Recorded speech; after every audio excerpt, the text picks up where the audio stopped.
Standing up in McKinney, this is According to Callus, episode 480, coming to you on August the 22nd, 2023. And for those of you that didn't catch it, the episode went out on time, but apparently the social media monster ate it. And on our McKinney Monday, we discussed the MISD and its latest way of looking after their students and their parents, which is to say they're not. And I should be clear, this, again, has very little to do with the actual people that work at the individual schools or the teachers or staff. It is purely what's coming out of that district office. All right, here we go. Before we get down to the Texas Tuesday, because on Tuesday we talk about Texas, whether it's Texit or Texas, that is the topic du jour here at According to Callus. And always, let me remind you that the show is purely based upon my opinion and my understanding of the facts. Occasionally I'll get the understanding wrong. Very rarely do I get the facts wrong. But if I should do so, you need to call me on it. You need to hold me accountable. I have no fear. I am human. I do make mistakes, and I welcome learning from them. That being said, before we get into the program itself, let me remind you, you can help me by liking, sharing, and subscribing to this here podcast. That's right. Just that simple, that easy. No money, no strings. Just follow. And by the way, I'm at the social media. I hang out on Facebook. I got a page. I've got a group. And I visit a bunch of other stuff there. And MeWe and Gab. I drop in there from time to time. Mostly just to post my material, but you can get a hold of me. And I do have, I should say this, I do have a Telegram channel where I do post all the episodes. So come and join me. And if you're feeling particularly happy, do me a solid. Rate and review this program. That makes a big deal. It gets it out there and it grows the audience. We are still growing. We are still moving forward. The averages are growing. We are consistent. And I'm very, very happy to report that we had another 1,000 download program just this last week. Over 1,000 actually. So we are getting the job done. So please join me. Let's make a difference. Let's stand up in McKinney. Let's stand up for Texas. All right, here we go. Texas Tuesday. What do we want to start with? Well, as always, we go with Texas first. So now, those of you that aren't aware, the folks, the gentlemen, or well, ladies and gentlemen over at T&M have been promoting a Texas First Pledge. The idea that if you're an elected official or you're running for office, that you're going to put Texas needs, Texas concerns first and foremost. Now, there might be some discussion on what that looks like, or there might be some differences of opinion of what is a true Texas need or not. For instance, shutting the border or controlling the border would probably be number one on everybody's list. Secondarily, you might have something about election integrity, which again would be directly related to shutting down or controlling the border. And then third, dealing with everything else that we have here. But the interesting thing is to my knowledge, we do not have a coalition of Texas First groups. So I am making it my mission to create a coalition of political groups that align with the Texas First principles. And I imagine we're going to go ahead and borrow what T&M has already thoughtfully created.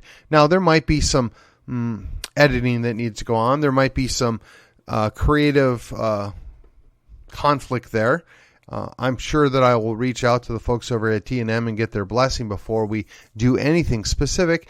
And boy, I'd sure like to come up with a way of advertising that. And look, just to be clear, you can be Texas First and not actually support Texas independence. I think you're wrong, but you can do that. There is more than one way to deal with this. Texas First means that you want to respect the independence of the individual states within the Federation of States, right? Texas First means you want to support and uphold the sovereignty of those individual states. And Texas First means that rather than submitting to the latest whims from the federal government, we're going to put our concerns first and foremost, in my opinion. And this is the quick, simple way to go there. And I'm sure there's a whole lot more going on there. And again, I'll be reaching out to our friends over at the T&M and get their feedback and input and blessing, if you will, before I proceed any further. Now that I've covered the whole concept of Texas First and what I'm looking at, let's also just dive into the Texit option, right? So the way I look at it is, if you believe in Texas First, that means you have to at least be willing to humor those that are pro-Texit, right? Those that are pro-independence. Because if you're putting Texas first and the needs of Texas first, you may believe that independence is detrimental. Again, I question that, but you could have that belief, but you should also support the idea that people ought to have a vote. They ought to have a say. They ought to be able to declare their own popular sovereignty, right? What it is that we want to do within the state of Texas. So you can be opposed to independence, but still support people getting a right to vote. It's not that hard. In fact, it's, I will support the will of the people. I am curious what the will of the people is. I personally don't think it's a good idea, but if the will of the people calls for it, then that's what we're going to do. And just in case you're wondering, this has happened before. It happened before during the American Revolutionary time, right? There was a lot of people that weren't sure they wanted to break from Great Britain. They weren't sure they wanted to go their own way. They're not sure they wanted to part the sovereignty of King George away. But they did anyway. And why? Why did they do that? Because they thought that they should follow the lead. They trusted that they were doing the right thing. So again, ladies and gentlemen, you can be Texas First, but not pro-Texit. And you can be pro-vote Texas, or pro-vote Texit, if you will, but not actually support Texit itself. That just means you're giving people and support the people an opportunity to speak on their own. Again, this is old hat. We've talked about this before, but I just feel the need to reiterate it. If we're going to talk about Texas First, we're going to talk about, there's a possibility if you're pro-Texas First but not pro-independence, we can work with you. We agree with you. We want to put Texas first. And you can also support a vote option even though you personally don't want to do that. Again, perfectly legit. I'm sure I know plenty of people that would fall into that camp. Well, I personally don't support this, but I can see where we should vote on it. I mean, I've heard that a lot. I respect that. Last thing, directly related, the concept of the Texas Redoubt. Now, this is a little different. For those of you that have listened to previous episodes or are aware of what's going on in the road, there is what's going on in the world. There is a movement called the American Redoubt, right? That's the Intermountain West. That's Wyoming, Montana, Idaho, and the eastern portions of Washington and Oregon, which is interesting because the eastern portion of Oregon might very well become Greater Idaho at some point. And look, there's something to be said for that. There's something to be said for gathering among like-minded people and doing what you think is the right thing. I would like to say that's what Texas is doing. We are recruiting and importing lots of, we'll call them Republicans. Hopefully they're conservative Republicans. Hopefully they're Christian conservative Republicans. But we're importing a lot of them because they're fleeing the other states. Because there's lots of other problems in other states. And Texas is one of those beacons of light, if you will, in the Union as it stands. The problem is, I don't know that we're importing enough of these good people to offset the hundreds of thousands that are flooding the border. I don't know that if we continue to tolerate the lack of border control, the lack of the federal government actually doing the job they're supposed to do, all the while doing everything that they're not actually allowed to do, the longer we tolerate it, the worse it's going to get for us. And let me ask you, if Texas falls, what's left? I mean, really, we've heard for decades that America is the last best free place in the planet. Now, I know there's some libertarians out there that might want to argue otherwise, and I suppose there's a couple other places in this world that you could maybe go that you would be marginally more free in other ways. That's true, but none of those will continue to exist without these United States still functioning. Now, granted, we've spent ourselves into oblivion. Granted, our military has been hollowed out. Granted, we can't do much of anything to make any difference any longer in this world other than show up and bluster. And then we have the resident-in-chief that is barely able to put together paragraphs, much less a sentence. I had to rethink how I wanted to phrase that, boy, and I almost flubbed it all up myself. Look, I don't have a professional speechwriter. I don't have anybody writing my shows. I don't even really have time to rehearse. I put this on in what some used to call spare time. This is my second part-time job, and I'm proud of what I do here. And I got to admit it. A lot of it's flying by the seat of the pants. A lot of it is jot down some notes and go. And I'm here to tell you, I'm confident of what I think and where I stand on a whole lot of things that I can do this and I can continue to do this for as long as it makes sense. And right now, protecting Texas, right now, creating the Texas Redoubt based on the concept of putting Texas first seems like the way to go. Now, I can't do everything. I can't be everywhere. I'm not under the illusion that I myself can make a difference by myself. But you know what? I've got at least 500 consistent listeners that live in Texas. I'd like to see you guys do a little something. I'd like to see you guys stand up, make some noise. Whatever community you live in, get involved, make that difference. You know, I spent some time last week talking about the idea that it's up to us. What are we going to do? How are we going to do it? Yeah, you know, we can't fix everything. We know that there are problems, but there are plenty of opportunities. There's opportunities to turn things around or to take ground. And if we're not going to do that, if we're not going to continue to put forth the effort, then yeah, I might as well encourage you to go take that black pill and watch it all boil away. The concept of watching it all burn down, which is allegedly what most of Gen X supports, I mean, it sounds almost romantic at times, right? Let it all burn. You know, we'll rebuild afterwards. But I'm not ready to do that. I'm not ready to just give up. I'm not willing to walk away. There's still a whole lot here to defend, and I would encourage you, do the same. We have families, we have children, we have homes, we have lives. I don't want to throw it all away, nor should you. We want to make the best of what we've got while we're here with the time that we're given. Now, I believe the Lord has put me here in this place at this time for a specific purpose.